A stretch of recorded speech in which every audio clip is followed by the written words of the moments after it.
far as looks go, it's up to the people. Some people like the bar because it doesn't leave any scar in the front. It only has 2 scars on the sides. For me, the scar that's going to go underneath here is fine because I'm going to probably have that scar. I'm going to go in for another small surgery where they just do this micro suturing along it. It makes it very, very little, very hard to see. Keep in mind, the surgery that I've showed you right now, it was only 1 month ago. My body really hasn't had much time to heal, and I anticipate in the future it's going to look a lot better than it will at this point. So that's looks. That's another reason why people have it done. Next, the other part about it that a lot of people don't realize is where your muscles are on your body. This is very important and something I didn't really realize in the beginning. See, with Pectus Excavatum, you have a dent in your chest, and that dent prevents the muscles from moving all the way into the middle. If you have the Ravitch technique done, where they cut it, they actually move your muscles back into their proper position in your chest, so that when my chest regrows, my muscles will be close back to one another, as opposed to some of the people that you've seen that have the Nuss procedure. It pushes their chest back out, but then they still have that gap, that area where the muscles don't connect back together properly. So because they never went together properly in the first place, it's important that you actually have the surgery so that they can pull those muscles into their proper place. They can also pull the lower muscles back up into their proper place as well, so that the area where the dent was before now has muscle there. Now it looks more correct. Now, I'm not saying all Nuss procedures don't look that bad, and I have seen some people that have their muscle a little tighter inwards, so that really doesn't matter. But for me, it was a deciding factor because I wanted my muscles to be in the proper place. So they're regrowing in their proper place, and they were able to move those during the surgery.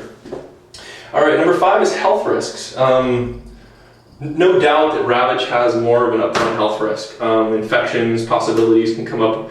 The problem is those with the Nuss, you're open on the sides where those bars are for quite a while. It takes a while to heal over. You have a greater chance for infection. Both procedures have a chance for infection. This one could have gotten infected with the cuts. The other ones could also. You might be a little more exposed with one than the other. Again, I don't know. Maybe the Nuss technique, because you have to have more than one procedure, you then have to go and have the bar taken out later as well. There's some debate about that one. Again, I'm just happy with just getting it done once and not having to worry about being on antibiotics for a long period of time for any adjustments or those sorts of things. Cost. With insurance, the cost shouldn't really matter. However, I've done a little bit of research on this, and I've noticed that the doctors generally will push people towards the Nuss procedure.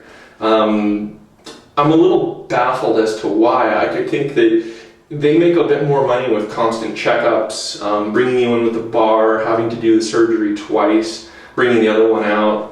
I can't imagine why they push it, other than the fact that the pharmaceutical companies are making money off your insurance as you're on pain meds for 3 years. And the doctors themselves are probably making a bit more money. I don't know, but as far as cost goes, I know the Nuss procedure costs a less upfront than the actual big surgery. However, down the line, I think that the price probably comes in comparable or more for the Nuss procedure with the bar, because of the fact that you're on pain meds for 3 years until that bar actually pushes it out correctly. So there's some differences on costs. Pharmaceutical companies will love the Nuss procedure just because they're making tons of money off you. Also, be careful. After my surgery, they gave me some pain meds, and they used the full retail name for them. I ended up overpaying huge amounts of money because they didn't give me any of the generics. So just as a side thing, if you're ever getting surgery done, make damn sure that you ask for the generic brands. They're $10 for insurance copay instead of $110 per piece. And when you have somebody else with your credit card running over to get them for you, they don't know any better, and they just go and spend the full amount, and it does not work out for you. Surgeries with Ravitch technique. You have one surgery to begin with, you heal from the moment forward.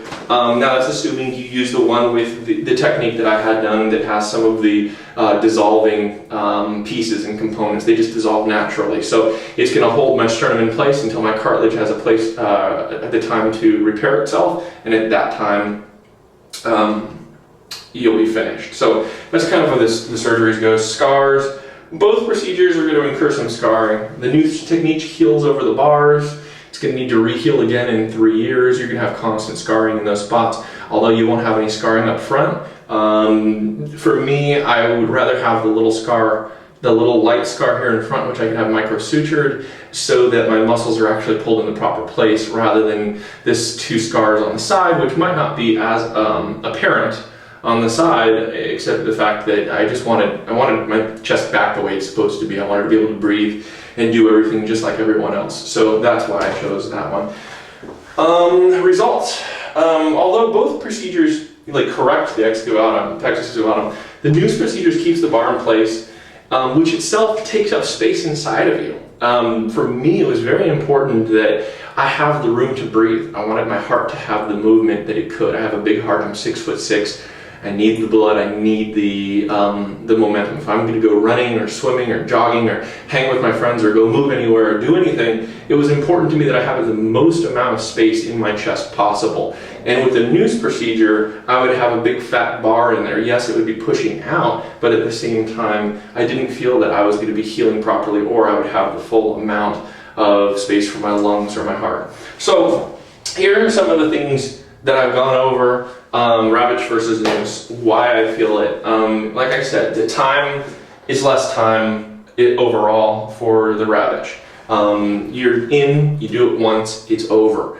A lot of people moved from the Ravitch technique to the Nuss technique back when they didn't have dissolving bars, when you had to go in for one surgery and have this plate over you, and then you had to go in for another surgery and have the plate removed. That's not the case anymore. Now you can request that your doctor use the dissolving plates, the dissolving screws. You go in one time, they're going to take your sternum out. If your sternum is crooked, they're going to repair the sternum and heat wrap it with a special dissolving wrap. Put it back in you and let that form naturally over you. So you're going to get some other things. So hopefully I've been able to outline some of the reasons why I feel that the new Ravitch techniques is far better than the Nuss technique. I'd be interested in hearing opposition to this. If you have any other ideas or things that I didn't look over, perhaps let me know. But from my experience, I've been through it from day one. This is a month after the surgery. I'm very happy with the way the Ravitch techniques turned out. And I've watched the people go through hell for many years with the Nuss technique.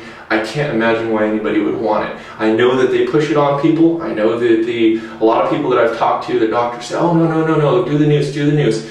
Well, it is. It's easier to do the Nuss. It's easier to put a bar in someone, leave it there for 3 years, hope that their body accepts it. But there are a lot of downsides people just don't realize. The muscles not coming together was a big one for me that I didn't realize. As far as the pain and time and all that, you're going to have some of that anyway with either one. So before you go into your surgery, just make sure that you know exactly what you want, and don't let the doctors, push you one direction or another. If you can, fly, go somewhere else. If they only do Nuss in your area, if you really want to do Ravitch, do it yourself. If you decide that Nuss is the way to go and that's what you want to do, then by all means do it as well. I just wanted to give people the kind of the pros and cons, the reason why I made the decision that I did, and hopefully that'll help some of the other people. Thanks, and if you have any questions or comments, feel free. I'd be very interested in chatting with people about what their experience was like, and hopefully this will help someone else. Thanks, and have a good day.